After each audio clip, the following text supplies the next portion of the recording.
down, I know you got me, baby.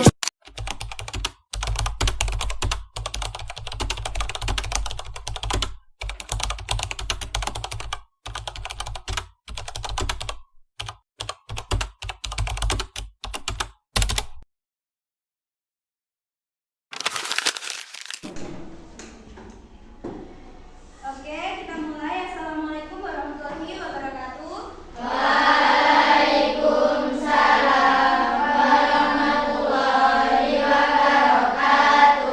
Selamat pagi semuanya. Perkenalkan, saya Aprilia Diah Triwulandari dari program studi Pendidikan Bahasa dan Sastra Indonesia. Nah, di sini saya akan menyampaikan materi tentang bentuk kedisiplinan santri. Sebelum memulai kegiatan observasi, terlebih dahulu saya sampaikan sedikit materi mengenai kedisiplinan. Nah, teman-teman di sini, disiplin merupakan sikap taat dan patuh terhadap aturan yang berlaku. Sikap disiplin sendiri sangat penting diterapkan baik di sekolah, rumah, maupun di pondok pesantren. Contoh sederhana kedisiplinan yang dilakukan contohnya seperti apa? Pakai kasut. Apa? Pakai kasut. Oke. Nah, pastinya berseragam dengan rapi, bangun tepat waktu, sholat dengan tepat waktu secara berjamaah ya. Selain itu, kedisiplinan juga dapat membentuk karakter yang baik dan membuat kehidupan menjadi lebih teratur. Oleh karena itu, sebagai pelajar, sebagai santriwati, kita harus memulai membiasakan diri untuk disiplin dalam hal-hal kecil agar nantinya menjadi kebiasaan yang baik di masa depan. Baik, teman-teman, agar suasananya lebih semangat, sebelum masuk ke kegiatan observasi, kita melakukan ice breaking lagi, yaitu tepuk fokus. Jadi gini, tepuk 1, tepuk 2, tepuk 3, gitu ya. Tepuk 1, 2, 3, 2, 1, 1, 3, 3, 2, 1, 2, 1, 1.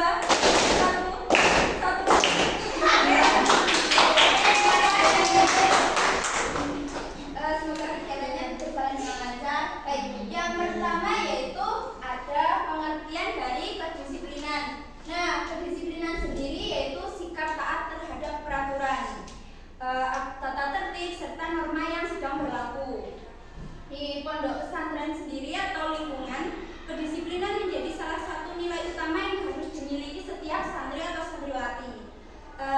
Karena kehidupan di pondok pesantren itu juga sangat terikat dengan jadwal aturan dan aturan yang struktur ya teman-teman. Nah, selain itu kedisiplinan tidak hanya berkaitan dengan ketaatan waktu, tetapi juga mencakup sikap tanggung jawab, lalu ketaatan, kesopanan, dan kemampuan dalam mengendalikan diri dalam kehidupan sehari-hari. Yaitu di kedisiplinan pondok sendiri, santri dibiasakan hidup teratur melalui berbagai kegiatan yang sudah dijadwalkan, mulai dari bangun tidur, sholat berjamaah, belajar, mengaji, hingga waktu istirahat. Tujuan penerapan disiplin ini adalah membentuk karakter santri agar menjadi pribadi yang bertanggung jawab, mandiri, dan berakhlak baik atau berakhlak mulia. Oh ya, tadi kakak belum menyampaikan, nanti yang fokus mendengarkan materi, terus nanti di akhir kan ada sesi tanya jawab, nanti dapat hadiah dari kakak. Oke, fokus ya.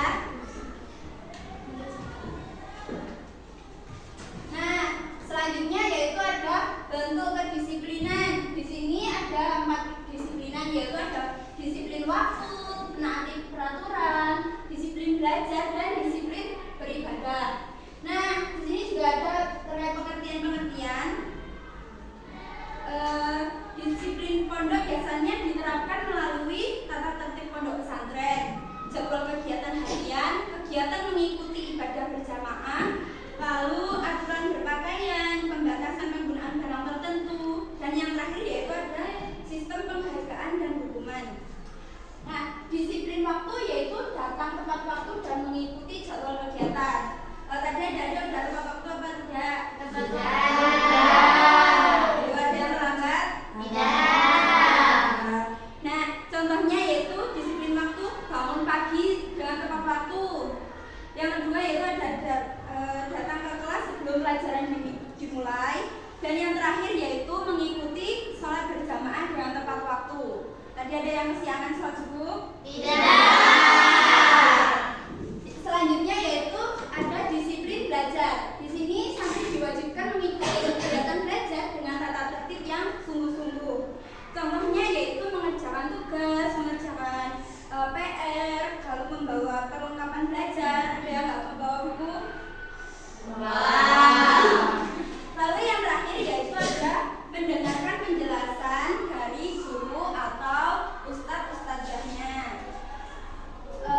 Ada juga disiplin beribadah. Di sini pengertiannya yaitu pondok pesantren sangat menekankan kedisiplinan dalam beribadah. Contohnya mengikuti sholat berjamaah, membaca Al-Quran bersama, lalu mengikuti pengajian atau ngaji dengan rutin. Yang terakhir yaitu disiplin menaati aturan. Pengertiannya yaitu santri harus menaati semua aturan pondok. Ada yang melanggar? Benar.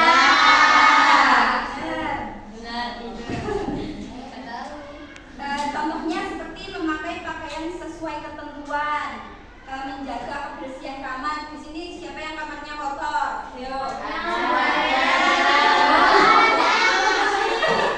Lalu tidak keluar pondok tanpa izin. Siapa yang biasanya kabur pondok? Ayo. Nah, selanjutnya yaitu ada tentang tujuan kedisiplinan. Tujuan kedisiplinan diterapkan untuk membentuk karakter yang baik, melatih tanggung jawab, menumbuhkan kemandirian dari diri kita sendiri, lalu membiasakan hidup teratur, jadi tidak sokor gitu. Lanjutnya ada membentuk akhlak yang mulia, dan yang terakhir yaitu menanamkan rasa hormat kepada guru atau orang yang lebih tua dan sesama. Jadi kita meskipun adik-adik ini meskipun berteman harus ada rasa hormat pada temannya, jadi jangan seenaknya sendiri ya. Lalu yaitu selanjutnya ada faktor yang mempengaruhi kedisiplinan siswa. Yang pertama ada faktor pendukung dan yang kedua ada faktor penghambat. Nah, faktor pendukung sendiri yang pertama ada peraturan pondok yang jelas. Yang kedua ada pengawasan dari ustadz dan ustazahnya. Yang ketiga ada dukungan dari teman sebaya. Teman sebaya itu seperti kalian ini jadi teman sekelas, teman satu kamar gitu ya. Dan yang terakhir ada kesadaran diri dari kalian. Jadi jangan kayak nunggu dibilangin teman kalau misal kalian ada yang jorok atau gimana, jangan nunggu kamu jorok, jangan gitu. Jadi kita harus membiasakan diri, harus sadar diri lebih dulu ya. Dan yang selanjutnya yaitu ada faktor penghambat. Faktor penghambat sendiri dari rasa malas. Saya biasanya yang malas-malas ini. Yang kedua ada pengaruh dari teman. Jadi kalau misal temannya ngasih tahu atau ngajak hal-hal yang buruk, jangan mau ya adik-adik ya. Jadi ikuti teman itu untuk hal-hal yang baik saja. Selanjutnya yaitu kurangnya motivasi. Dan yang terakhir adaptasi lingkungan dari pondok pesantren sendiri. Nah, untuk materi yang terakhir nih,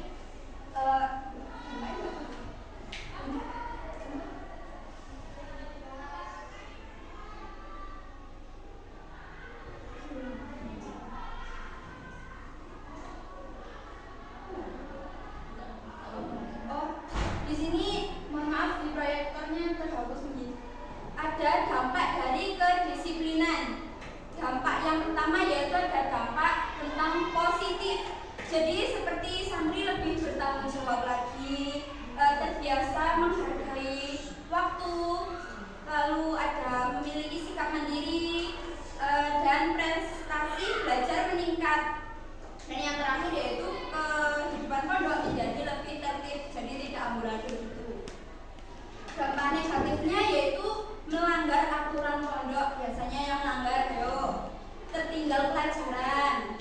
Lalu ada yang mendapatkan hukuman. Biasanya yang dapat hukuman siapa? Yang sering. Lalu yang terakhir yaitu menurunnya kepercayaan guru. Jadi kalau ada itu sering berbohong, terus tidak disiplin, tidak menaati aturan. Kalau adik-adik mau izin, kadang gurunya atau ustazahnya itu tidak percaya lagi kepada adik-adik. Jadi jangan sering bohong ya. Dan yang terakhir yaitu ada kesimpulan. Nah, kesimpulannya adalah kedisiplinan merupakan bagian penting dalam kehidupan pondok pesantren atau lingkungan sekolah. Nah, melalui kedisiplinan ini, teman-teman dilatih untuk hidup teratur, bertanggung jawab, dan memiliki akhlak yang baik. Penerapan disiplin yang konsisten dapat membentuk karakter santri menjadi pribadi yang mandiri dan berprestasi. Oke, sekarang sesi tanya jawab.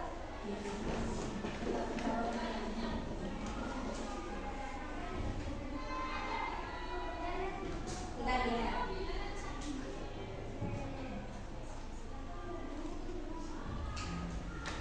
Ada 2 pertanyaan ya. Yang cepat nanti dapat hadiah dari kakak. Dengerin ya. Yang pertama yaitu ada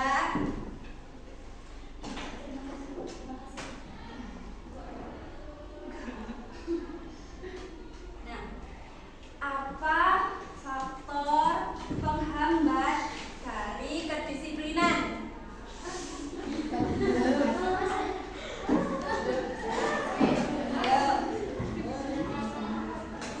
Ya,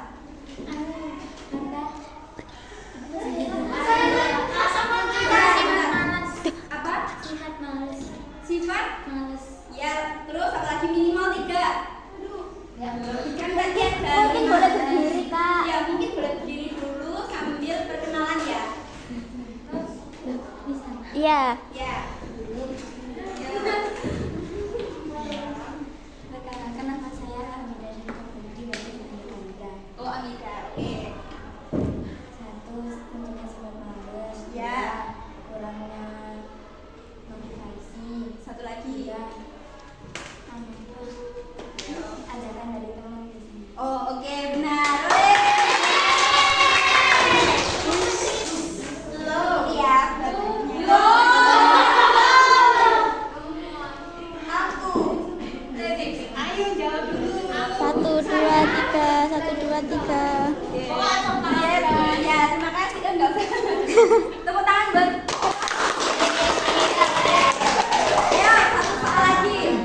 Berebut.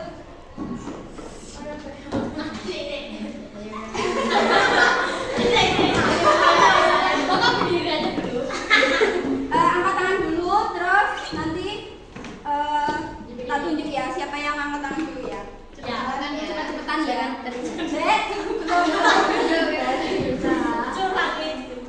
Ada berapa bentuk dari ada berapa bentuk dari kedisiplinan? Ayo maju dulu.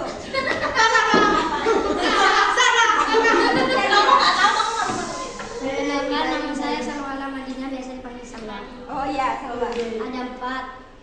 Disiplin waktu, disiplin mentaati aturan, disiplin belajar, disiplin beribadah. Oke, ya.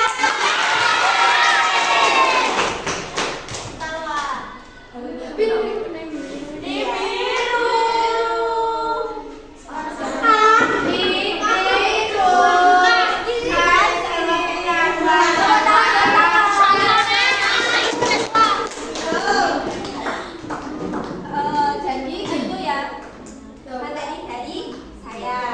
Yang tidak dapat hadiah jangan berkecil hati. Mungkin ada kesempatan lain dari kakak-kakak yang lain untuk observasi ke sini mungkin. Jadi kedepannya harus disiplin lagi, disiplin mendengarkan yang lagi menerangkan di depan. Jadi kalau misalnya ada kayak hadiah-hadiah gitu bisa jawab kan dapat hadiah. Oke? Sebelumnya boleh foto bersama dulu. Ini yang bawa. Ini ya foto di sini.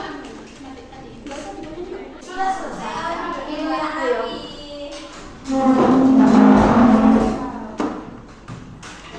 Jadi terima kasih sudah menyempatkan waktu buat adik-adik ya. Mohon maaf mengganggu jam pelajarannya ya. Oh. Iya. Kapan-kapan lagi ya. Besok kita libur soalnya tanggal merah. Ya, libur. Oh, di sini libur. Semangat ya. Nanti kalau semangat terus ada di sini terus mendengarkan nanti kepada dia lagi. Oke. Jadi mulai sekarang kita harus disiplin, oke? Apa ya? Keluar pondok tanpa izin. Terus tidak menaati aturan. Tidak sholat. Ayo, biasanya ada yang tidak sholat. Ya, kalau sholat tunggu keamanan ke kamarnya. Ayo. Oke, sudah. Terima kasih buat semuanya ya. Saya akhiri. Wassalamualaikum warahmatullahi wabarakatuh.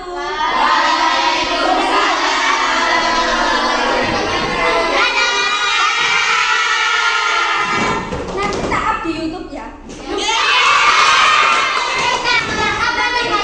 Nanti kakak kirim linknya di teman yang drop IG tadi ya.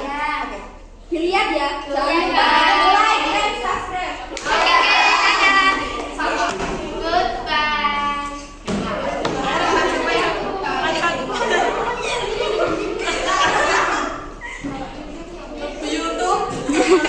Dua, satu. Selamat deh.